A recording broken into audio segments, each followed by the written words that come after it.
Okay, so cell cycle discuss कर रहे थे हम। सेल साइकिल में इंटरफेस, इंटरफेस में जीवन फेज नोट करें हम। G one phase during cell cycle, first phase is G1, then second is S, and then G2. We are writing the events. We are writing the events of each and every stage. हम क्या पढ़ने वाले हैं, समझ लो बात को। हम event याद कर रहे हैं, जीवन में क्या हुआ। जीवन में मेटाबॉलिकली एक्टिव है, सेल मेटाबॉलिकली एक्टिव है, ग्रोथ हो रहा है। Okay, and is also called pre synthetic phase because it occur before S phase. Correct. G one को आप बोल सकते हैं post mitotic phase. Post mitotic phase बोलो, और you can call it pre synthetic phase. Both are same. Post mitotic, why it is called post mitotic? देखो इधर, G1 S G2 के बाद क्या हुआ? Prophase, metaphase, anaphase, telophase, cytokinesis. ये prophase से लेकर साइटोकाइनेसिस तक क्या बोलेंगे हम? M phase, mitotic phase, M phase और माइटोटिक फेज बोलेंगे। Prophase, metaphase, anaphase, telophase, cytokinesis, M phase. M phase के बाद नेक्स्ट स्टेज कौन सा है? G1। तो यम के बाद हो रहा है G1, इसलिए बोले post mitotic. And the same phase is also called pre synthetic, क्योंकि ये यस से पहले हो रहा है, इसलिए प्री सिंथेटिक भी बोले। नोट कर लिए पॉइंट। जीवन को आप पोस्ट माइटोटिक बोलो या प्री सिंथेटिक बोलो, दोनों चलेगा।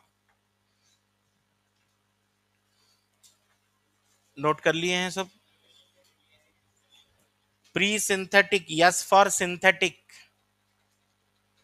यस स्टेज से पहले हो रहा है ना ये, तो यस स्टेज से पहले हो रहा है, इसलिए प्री सिंथेटिक बोले। Pre synthetic.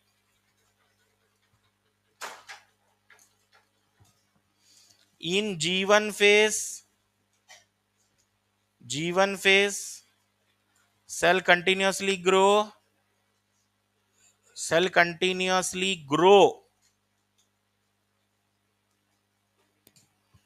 In G1 phase cell continuously grow.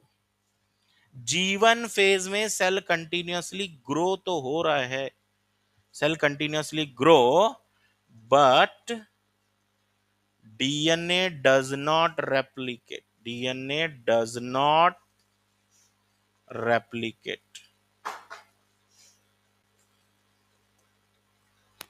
G1 phase में, G1 फेज में सेल कंटिन्यूसली ग्रो हो रहा है, cell is continuously growing, but DNA does not replicate. DNA replicate नहीं हो रहा उसमें, डीएनए डबल नहीं हो रहा जीवन फेज में। क्लियर है? क्वेश्चन कैसा आएगा सुन लो। क्वेश्चन जो है कौन से भी एक इवेंट के बारे में पूछेगा, और ये क्वेश्चन आपको है ना, अब तक जितने भी चैप्टर पढ़े, लिविंग वर्ल्ड से लेकर अब तक जितने भी चैप्टर पढ़े, उन सब चैप्टर में से आपको ये थोड़ा सा कंफ्यूजिंग क्वेश्चन दिखेगा अगर आप रेडी नहीं रहेंगे। अगर रेडी है तो वो भी कंफ्यूज नहीं दिखेगा। देखो क्वेश्चन ऐसे ही आने वाला है, which of the following statement is wrong about G1। Problem क्या होती मालूम है? यहाँ पे बच्चे 90% याद रखते हैं, 10% भूल जाते हैं जीवन का, और जो 10% भूल जाते हैं ना, वो स्टेटमेंट बन के आता है। 4 स्टेटमेंट पूछना है जीवन के, एक रॉन्ग। अगर स्टूडेंट को 4 स्टेटमेंट में से 3 स्टेटमेंट याद है, एक स्टेटमेंट याद नहीं है सपोज, वही कंफ्यूज करेगा उसको। इसलिए सेल साइकिल चैप्टर को मैं टफ साइड बोल के बोलता हूं हमेशा। टफ साइड है, क्योंकि अगर जीवन के बारे में अगर एनसीईआरटी में 4 लाइन लिखे हैं तो 4 के 4 याद रहना आपको। स्टेटमेंट बेस्ड क्वेश्चन आने वाला है इधर। जीवन फेज कल से लिख रहे हैं हम। जीवन फेज में एग्जिट फेज भी होता है, G0 stage, also called quotient stage, quotient stage भी बोले, करेक्ट है। तो ये जीवन कंप्लीट हुआ। अब नेक्स्ट क्या होने वाला है? Yes phase. क्या होने वाला है नेक्स्ट? Yes phase. चलो यस फेज चलिए। यस फेज क्या क्या इवेंट नोट करना है, सुनो इधर। यस फेज में, yes phase also called synthetic phase, also called synthetic phase, synthetic phase involve DNA replication, involve DNA replication, यहां पे होगा DNA डबल। यस फेज में होगा डीएनए डबल। अगर एक सेल में 2 कॉपी हैं डीएनए के तो यस फेज में क्या होंगे? 4 कॉपीज होंगे। अगर 4 कॉपीज रहे तो कितने डीएनए बनेंगे? 8 कॉपीज बनेंगे। DNA replication involve DNA replication. To see amount of DNA, to see amount of DNA in S phase becomes, बोलिए, becomes 4C. To see amount of DNA in S phase becomes 4C. To see, what is to see? 2 copies of DNA. What is to see? 2 copies of DNA. To see, C for copies. 2 copies of DNA in S phase become 4 copies. समझ गए बात सब लोग? कोई doubt? ठीक है ना? 2C amount of DNA in S phase become 4C. But the amount of DNA, but the amount, या नहीं तो हम बोलेंगे but the chromosome number remains same. Chromosome number remains same. Chromosome number नहीं बदलेगा, हाँ डीएनए बदलेगा।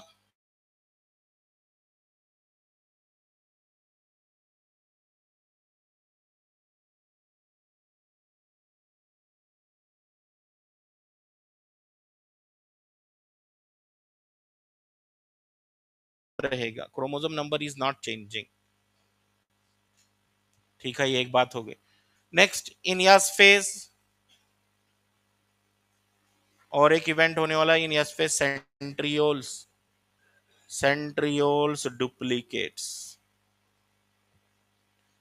इन S phase centriole duplicates, S phase में सेंट्रियोल डबल हो जाएंगे। In S phase centriole doubles, अगर एक सेंट्रियोल है तो 2 सेंट्रियोल बन जाएंगे।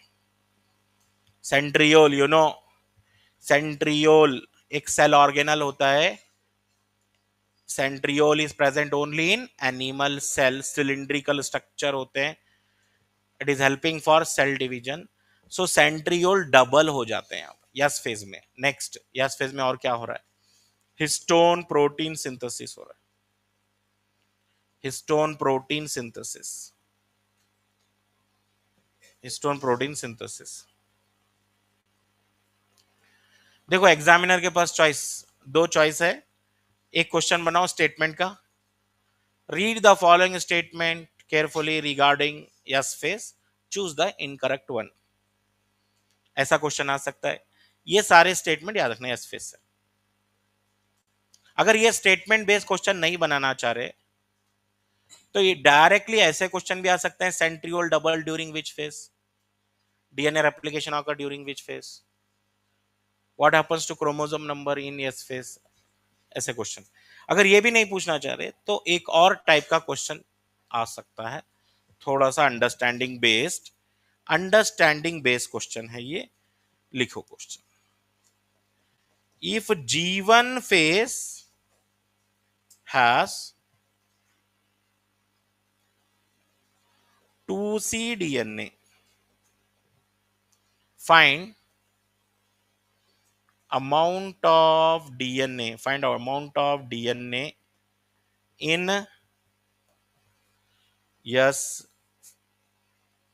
phase, G2 phase, and after YAM phase. And after YAM phase. देखो यम फेज के बाद तो क्या होता है ना, एक सेल बन जाता है दो cell. Okay, one cell will become two cells after M phase, है ना. ऐसा ही हो रहा है ना, after M phase one cell become two cells. अब क्वेश्चन सिंपल था, जीवन में अगर 2C DNA है तो यस में कितना हो जाएगा, आप बोलेंगे ये तो डबल हो जाएगा पक्का, 4C DNA हो गया. G2 में भी 4C ही रहेगा. हाँ 4C ही रहेगा, क्योंकि G2 में और डबल नहीं होगा ना DNA. लेकिन आफ्टर यम फेज का आंसर बदलने वाला है. सुनो, जब एक सेल डिवाइड करना चाह रहा है तो सबसे पहले उसको कहां जाना पड़ता है, G1, उसके बाद यस, उसके बाद G2, उसके बाद यम फेज. सही है, मतलब G1 यस G2 तो पहले ही होंगे, G1 यस G2, उसके बाद यम फेज. यम फेज के बाद आंसर बदलने वाला है. क्यों बदलने वाला है बताओ. यम फेज से पहले एक ही सेल रहेगा, ये यम फेज से पहले एक ही सेल रहेगा. यम फेज के बाद दो सेल बन जाएंगे. दो सेल बनेंगे मतलब दोनों में डीएनए हाफ हाफ चला जाएगा. अगर यहाँ पे 1 2 3 4 डीएनए है तो यहाँ पे दो डीएनए, यहाँ पर दो डीएनए. समझे बात. तो आफ्टर यम फेज क्या बोलना, 2C डीएनए. डीएनए डबल क्यों करे थे ये बताओ. यस फेज में डीएनए डबल क्यों करे थे, क्योंकि फ्यूचर में आगे जाके दो सेल बनने वाले हैं. तो वही बताया ना मैं कल कल वही बताया था मैं स्टार्टिंग में. There is a house, if you want make it two compartment तो हर चीज डबल करना पड़ेगा, किचन भी दो करना पड़ेगा. सेम ऐसे ही पहले सेल में दो कॉपीज डीएनए है तो पहले 4 कॉपीज बनाओ, इसको डबल कर लो, फिर दोनों एक एक सेल में ट्रांसफर कर दो. क्लियर है कॉन्सेप्ट. यम फेज में अगर 4C डाल देंगे हम, यम फेज बोल के नहीं पूछेगा वो, ड्यूरिंग यम फेज बोल के नहीं पूछ सकते वैसा. यम फेज एक इवेंट है, इवेंट है. यम फेज के बाद ही पूछना पड़ेगा.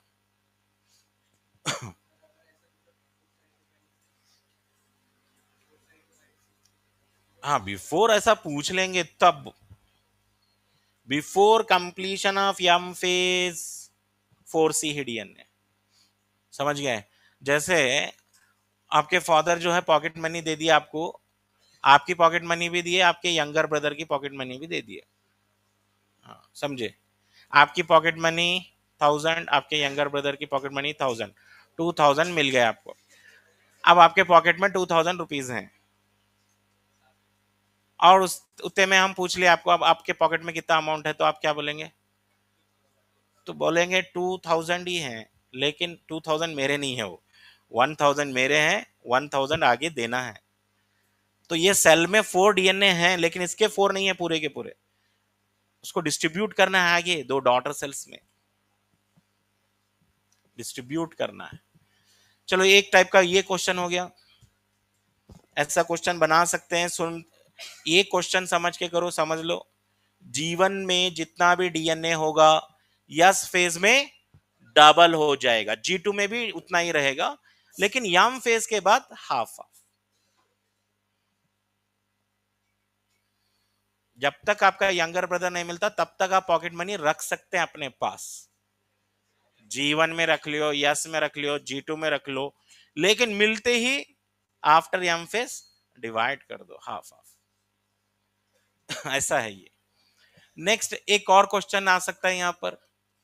If onion root cells. Onion root cells have 16 chromosomes. Onion root cells have 16 chromosomes. If onion root cells have 16 chromosomes, अगर ओनियन रूट सेल में 16 क्रोमोसोम हैं, have 16 chromosomes in G1 phase, ठीक है, in G1 phase find out chromosome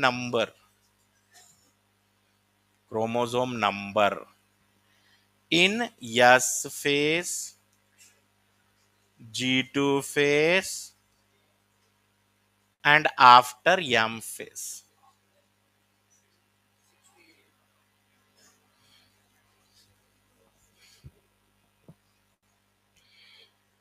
तो बात यहां पे लिखी हुई थी यस फेज में, अगर चक्कर एक पॉइंट लिखा हुआ है, in S phase chromosome number does not change, chromosome number नहीं बदलता यस फेज में, तो जीवन में भी 16 क्रोमोसोम, क्रोमोसोम उतने ही रहेंगे भाई, यस फेज में भी 16 क्रोमोसोम, G2 में भी 16 क्रोमोसोम, आफ्टर एम फेज भी 16 क्रोमोसोम ही रहेंगे। यही तो कमाल है, कैसा क्रोमोसोम नंबर इक्वल मेंटेन हो गया आफ्टर एम फेज। अगर ये बात समझने आ गई, सपोज आप G2 में भी 16, आफ्टर एम फेज भी 16, G2 में भी 16, आफ्टर एम फेज भी 16, अगर ये हो जाए, समझने आ गया आपको ये कैसे मेंटेन हो गया, 16 का 16 ही कैसे मेंटेन हो गया, 16 का 16 ही मेंटेन हो गया, तब समझने आ गया आपको हाफ ऑफ द चैप्टर, 50% समझने आ जाएगा। लेकिन उसका आंसर इतना आसानी से नहीं समझ में आएगा, ये 16 का 16 ही कैसे मेंटेन हो गया। ठीक है, क्लियर। इवन दो सेल बनाने के बाद भी 16 का 16 ही रह गया। मैं क्या बोल रहा हूं आप समझ रहे हैं, पेरेंटल सेल में 16, डॉटर सेल में भी 16 क्रोमोसोम्स, कैसे हुआ ये, यही तो समझना है।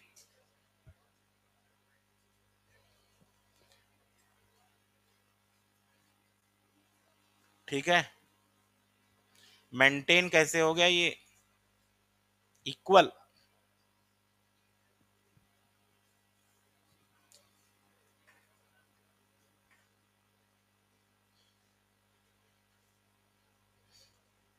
वो समझने की कोशिश करेंगे हम, बहुत सारे डायग्राम्स लगेंगे ये समझने के लिए, ये 16 का 16 कैसे है।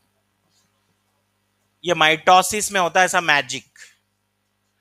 आपको पॉकेट मनी मिली 2000, आपकी 1000 है, आपके यंगर ब्रदर की 1000 है, आप यंगर ब्रदर को भी 1000 दे, 2000 दे रहे हैं, आप भी 2000 ले रहे हैं, और फादर भी 2000 ही दिए थे,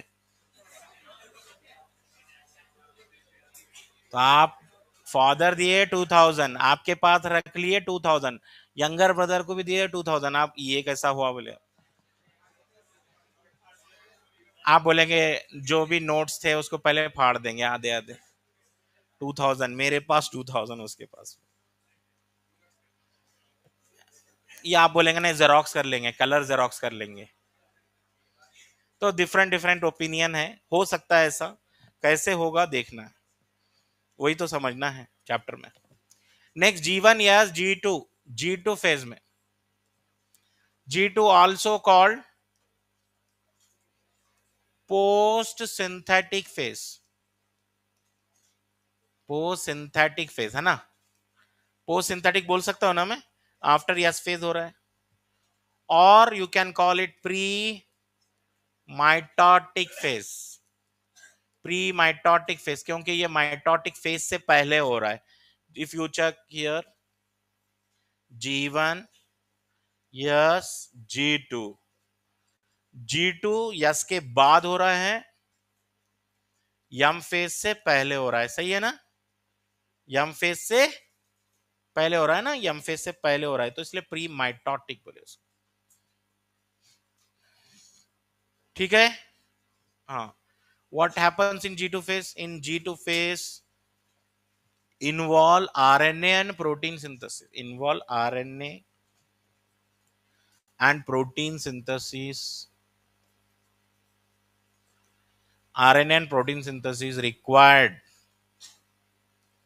for cell division. Cell divide करने के लिए जो जो चीज लगती है, जो चीज लगती है ना, वो चीज डबल करो। S phase also called post synthetic phase और pre mitotic phase. G2 phase involve RNA and protein synthesis. RNA और प्रोटीन सिंथेसिस होगी G2 फेज में। G2 फेज में RNA एंड प्रोटीन सिंथेसिस होगी। G2 phase involve RNA and protein synthesis. Clear है यहां तक? चलो अब यहां पे G1 यस, G2 हो गया। अब शुरू होगा यम फेज। यम फेज के लिए बुक में लिखा है also called mitotic phase, also called mitotic phase. It is most dramatic phase, most dramatic phase, dramatic. It is most dramatic phase, drama like, मतलब क्लियरली आपको मालूम होगा जब आप यम फेज पढ़ेंगे क्या हो रहा है, स्टेज पे क्या हो रहा है, सबको मालूम रहता, क्लियरली विजिबल। सेम ऐसे ही यम फेज जो है एक ऐसा ड्रामा है जहां पर क्रोमोसोम्स प्ले करेंगे ड्रामा, और बहुत ही क्लियरली डिस्टिंक्ट इवेंट्स रहेंगे। मतलब प्रोफेज में क्या होगा क्लियरली मालूम होगा आपको, मेटाफेज में क्या हो रहा है क्लियरली, एनाफेज में, टीलोफेज में, इसलिए इसको मोस्ट ड्रामेटिक फेज भी बोले। Let's see M phase. M phase को हम फिर यस्टरडेज नोट्स चेक करो। M phase equal to karyokinesis plus cytokinesis. Karyokinesis equal to P MAT, कल के नोट्स देखिए। पी मैट, पी मैट में पी क्या है, प्रोफेज, तो आप प्रोफेज लिखेंगे हम। प्रोफेज मतलब पहला फेज है इसका, यम फेज का प्रोफेज, ये गया प्रोफेज। बस आप ये मेंटेन कर लो, जीवन में क्या हुआ, यस में क्या हुआ, G2 में क्या हुआ, प्रोफेज में क्या हुआ, बस ऐसे ही पढ़ते जाना है। और इंटर कनेक्शंस रहेंगे यहां पर, एक स्टेज नेक्स्ट स्टेज से लिंक रहेगा, लिंक रहेगा। ठीक है, चलो प्रोफेज में अब मैं बताने जा रहा हूं प्रोफेज में क्या हो रहा है।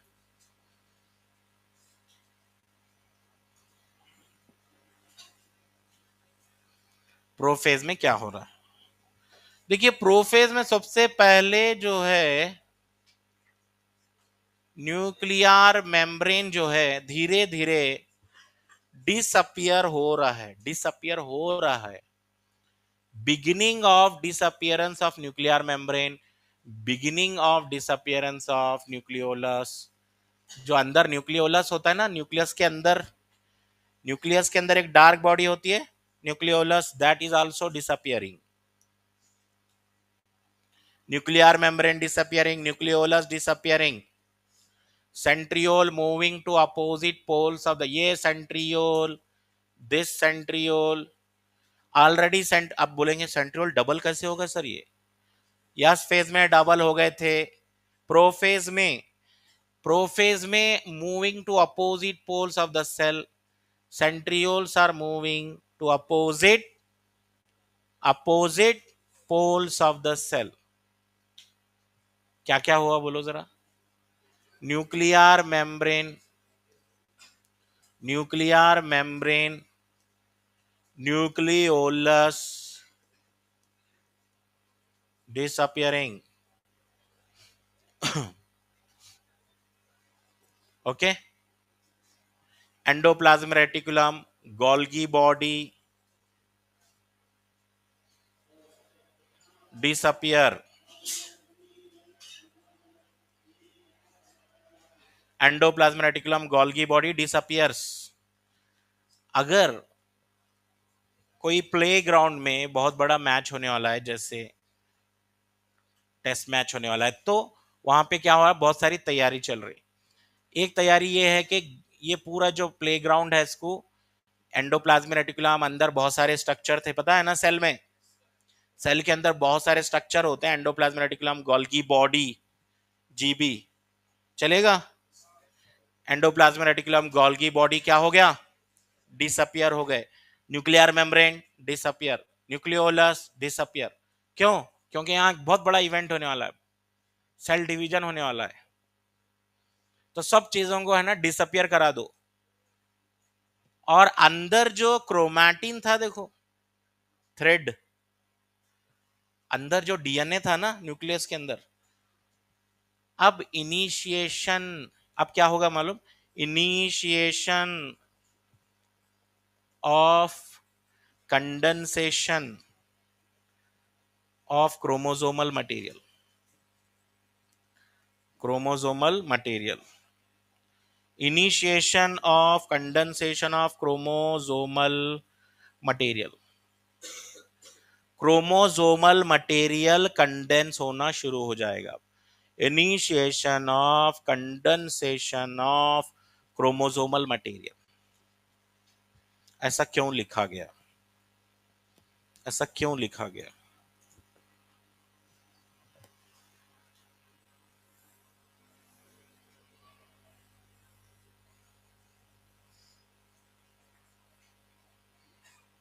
ऐसा क्यों लिख रहे हैं, सुनो इधर।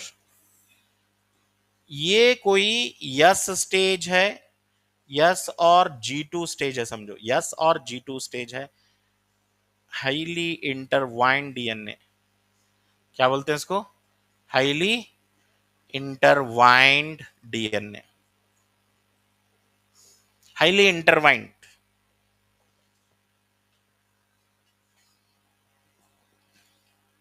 जैसे हेडफोन के थ्रेड्स वगैरह कॉइल हो गए हैं, वो पूरे ओपन ही नहीं हो रहा हो, हाईली कॉइल्ड है डीएनए, हाईली कॉइल्ड डीएनए। ये यस और G2 फेज की अपीयरेंस है, यस और G2 फेज में ऐसा दिखता है। लेकिन मैं जब यस और G2 के बाद जा रहा हूं नेक्स्ट फेज में, कौन सा, कौन सा, प्रोफेज में जब जा रहा हूं ना मैं, तो अंदर क्या हो रहा है, ये न्यूक्लियर मेम्ब्रेन डिसअपियर हो रहा है, न्यूक्लियोलस डिसअपियर हो रहा है।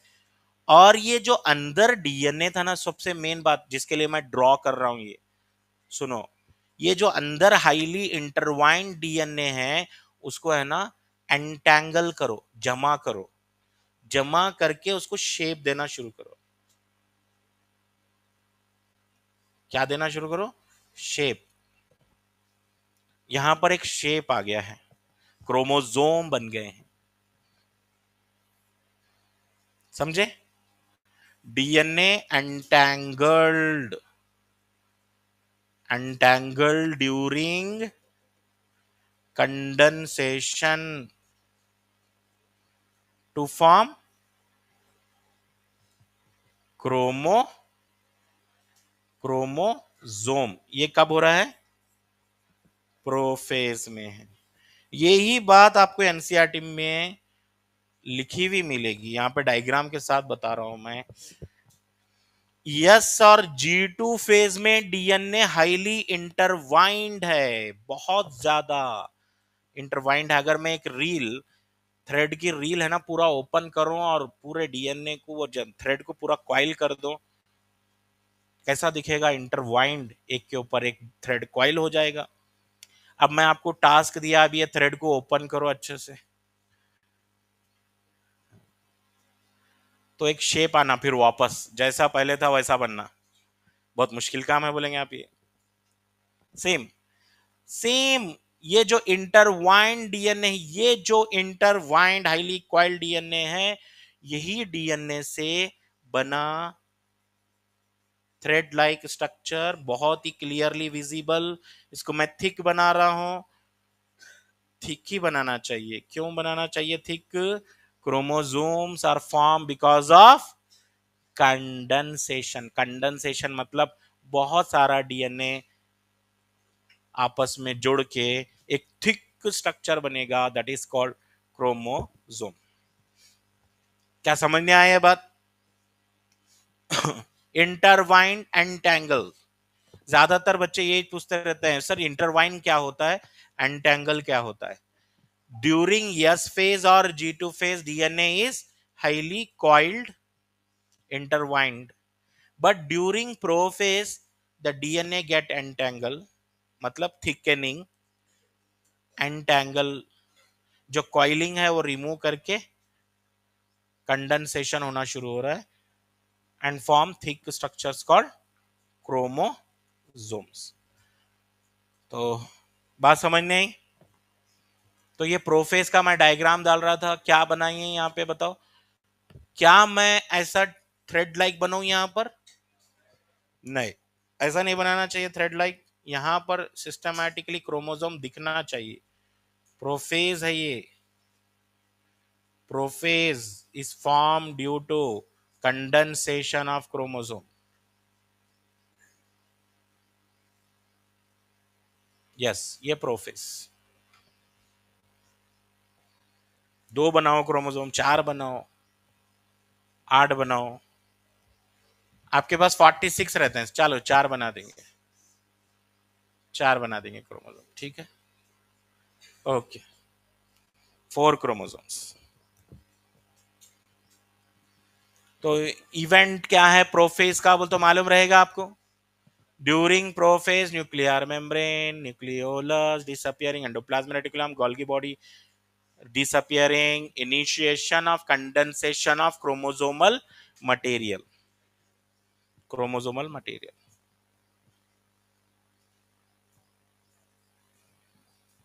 ठीक है? न्यूक्लियर मेम्ब्रेन और न्यूक्लियोलस क्या हो रहे हैं यहां पर? डिसअपियर हो रहे हैं। अब ये हो गया यहां तक, इसके आगे क्या होने वाला है?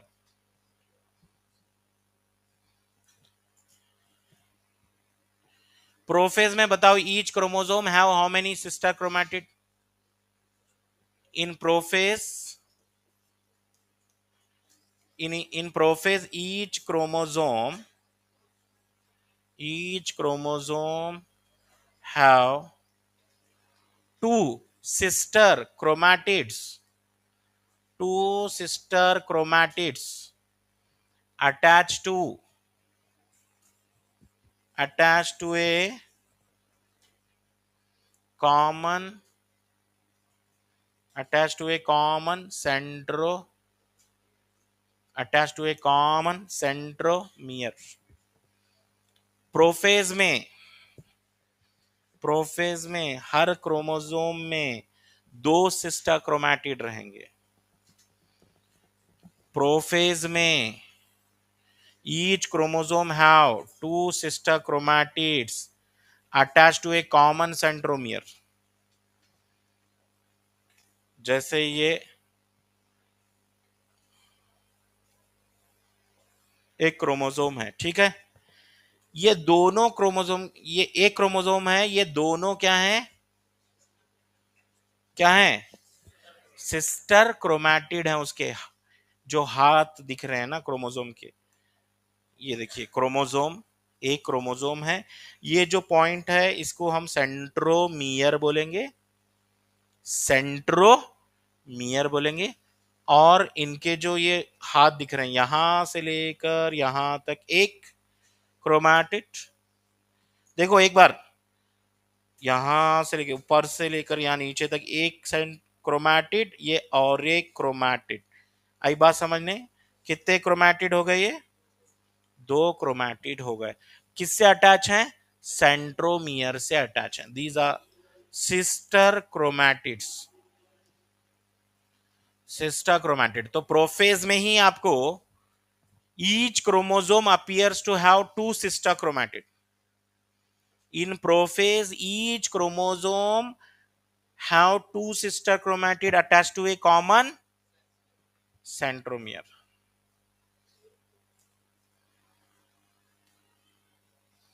ये प्रोफेज के इवेंट्स क्लोज हो गए, अब हो गया प्रोफेज खत्म।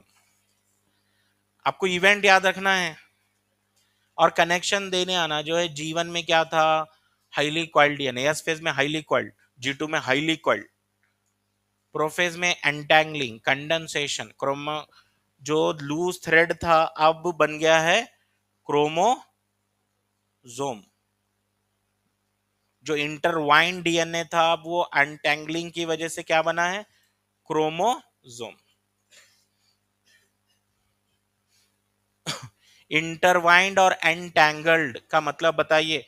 अगर एक रील जो है पूरा ओपन कर दिए, थ्रेड पूरा एक दूसरे से क्वाइल हो गया, इंटरवाइंड हो गया। अब इसको ओपन करेंगे आप, लूप्स ओपन करेंगे एंड अगेन वो थ्रेड को क्वाइल करना शुरू करेंगे, तो क्या बोलेंगे, कंडेंसेशन बोलेंगे, एंटैंगलिंग बोलेंगे। तो ये प्रोफेस के इवेंट हो गए।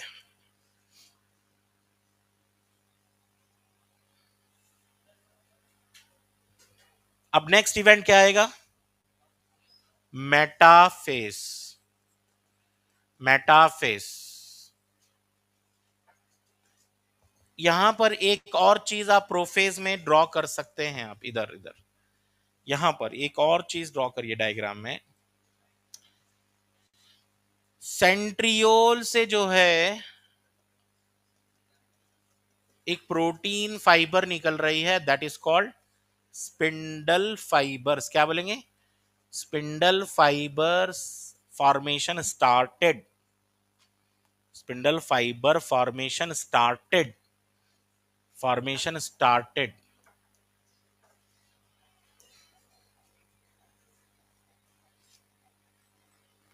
Spindle fibres formation started, start हुआ है। स्पिंडल फाइबर फॉर्मेशन स्टार्टेड, पूरा नहीं बना लेकिन बनना शुरू हो गया। स्पिंडल फाइबर मतलब एक थ्रेड लाइक प्रोटीन है विच स्टार्टेड अपीयरिंग, कुछ ऐसा एक थ्रेड लाइक प्रोटीन बनना शुरू हो गई है वहां पर प्रोफेज में।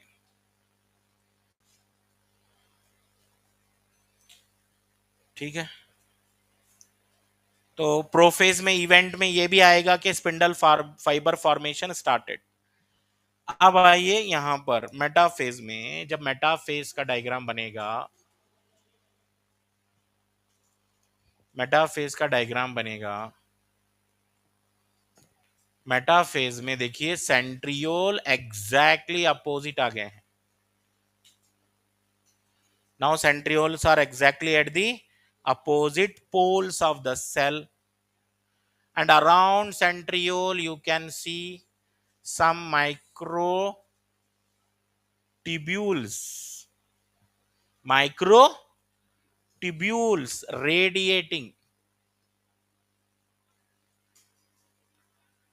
जैसा सन ड्रॉ करके हम ऐसे रेज बनाते ना, ऐसा जो है यहां पर ये जो सेंट्रियोल के अतराफ में दिख रहे हैं ना, these are called microtubules radiating.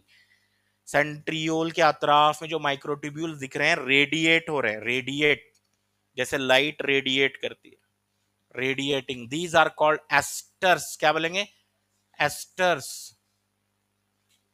और सारे क्रोमोसोम, कमाल की बात सुनो, सारे क्रोमोसोम सेंटर में आ गए इधर सेल के। 4 क्रोमोसोम बनाए थे अपन, चारों के चार यहां पर आ गए हैं सेंटर ऑफ द सेल में, सेंटर ऑफ द सेल में आ गए। And who brought these chromosome to the centre of the cell, any guess, any guess. ये स्पिंडल फाइबर का काम है, ये स्पिंडल फाइबर्स कर रहे हैं, क्रोमोसोम को यहां पर लेके आए सेंटर ऑफ द सेल। ये सेंटर ऑफ द सेल को हम बोलते हैं equatorial plate, equatorial plate. So how to identify metaphase? Metaphase is identified by all chromosomes arranged in equatorial plate of the cell. कहां पे अरेंज है? Equatorial plate of this सन। इसके event हम list out करेंगे इन टुमारोज क्लास। यहां तक revise करके आइए। Thank you.